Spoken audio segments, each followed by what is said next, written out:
ಸೂಕ್ತ ನ್ಯೂಸ್ಗೆ ಸ್ವಾಗತ. ನಾನು ರಮೇಶ್ ಶ್ರೀನಿವಾಸ್. ಮಂಗಳೂರು ನಗರದಲ್ಲಿ ರಸ್ತೆ ಅಪಘಾತಗಳ ಸಂಖ್ಯೆ ಹೆಚ್ಚುತ್ತಿರುವ ನಡುವೆಯೇ ಬುಧವಾರ ರಾತ್ರಿ ಮತ್ತೊಂದು ಭೀಕರ ಅಪಘಾತ ಸಂಭವಿಸಿ ದೀಪ್ತಿ ಎಂಬ ಸುಮಾರು 25 ವರ್ಷದ ಯುವತಿ ಸ್ಥಳದಲ್ಲಿ ಸಾವನ್ನಪ್ಪಿದ್ದಾರೆ. ಈ ಘಟನೆಗೆ ಸಂಬಂಧಿಸಿದಂತೆ ಹಲವು ಸಂಘಟನೆಗಳು ಆಕ್ರೋಶವನ್ನು ವ್ಯಕ್ತಪಡಿಸಿದ್ದು ಸಿಟಿ ಬಸ್ಗಳ ವಿರುದ್ಧ ಕಿಡಿಕಾರಿದ್ದಾರೆ. ಫೆಬ್ರವರಿ 4ರಂದು ರಾತ್ರಿ ವಾಮಂಚೂರಿನ ತಿರುವೈಲು ಸಮೀಪ ಕಾರ್ಯಕ್ರಮವೊಂದಕ್ಕೆ ದೀಪ್ತಿಯವರು ಕಿಶೋರ್ ಎಂಬವರೊಂದಿಗೆ ಸ್ಕೂಟರ್ನಲ್ಲಿ ತೆರಳುತ್ತಿದ್ರು. ಈ ವೇಳೆ ಹಿಂಬದಿಯಿಂದ ಬಂದ ಖಾಸಗಿ ಬಸ್ ಸ್ಕೂಟರ್ಗೆ ಡಿಕ್ಕಿ ಹೊಡೆದಿದೆ. ಪರಿಣಾಮ ದೀಪ್ತಿಯವರು ಬಸ್ಸಿನ ಮುಂಭಾಗದ ಚಕ್ರದಡಿಗೆ ಸಿಲುಕಿ ಗಂಭೀರವಾಗಿ ಗಾಯಗೊಂಡು ಉಸಿರು ಚೆಲ್ಲಿದ್ದಾರೆ.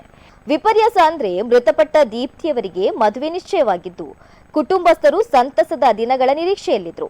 ಆದ್ರೆ ಖಾಸಗಿ ಬಸ್ನ ಮಹಾ ಎಡವಟ್ಟಿನಿಂದ ಇಡೀ ಕುಟುಂಬ ಇದೀಗ ಆಘಾತಕ್ಕೆ ಒಳಗಾಗಿದೆ.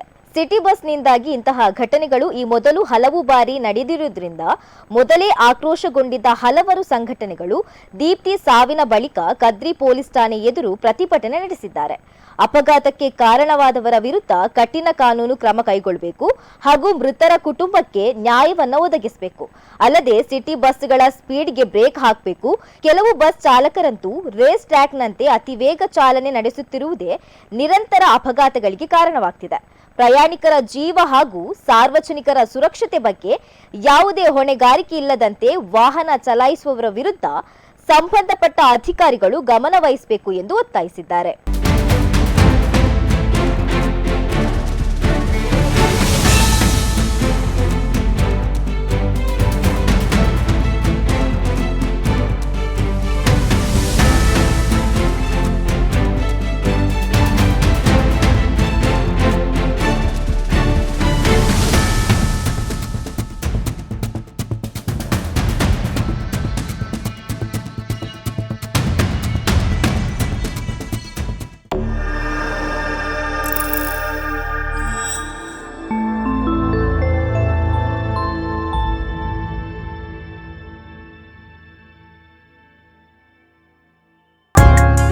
ಮೈ ಮನಸ್ಸಿಗೊಪ್ಪುವ ಚಂದದ ಆಭರಣ, ಸಾಂಪ್ರದಾಯಿಕ ಉಡುಗೆಗೆ ಸಾಂಪ್ರದಾಯಿಕ ಚಿನ್ನ, ನಿಮ್ಮನ್ನು ಸದಾ ಹೊಳೆಯುವಂತೆ ಮಾಡುವ ಆಕರ್ಷಕ ವಿನ್ಯಾಸ, ಆಂಟಿಕ್ ಟೆಂಪಲ್ ಡಿಸೈನ್, ಕುಂದನ್ ಆಭರಣ, ಕಲ್ಕತ್ ರಾಜ್ಕೋಟ್ ಡಿಸೈನ್, ಚಿನ್ನ ಬೆಳ್ಳಿ ವಜ್ರಾಭರಣಗಳ ಅಮೋಘ ಸಂಗ್ರಹ.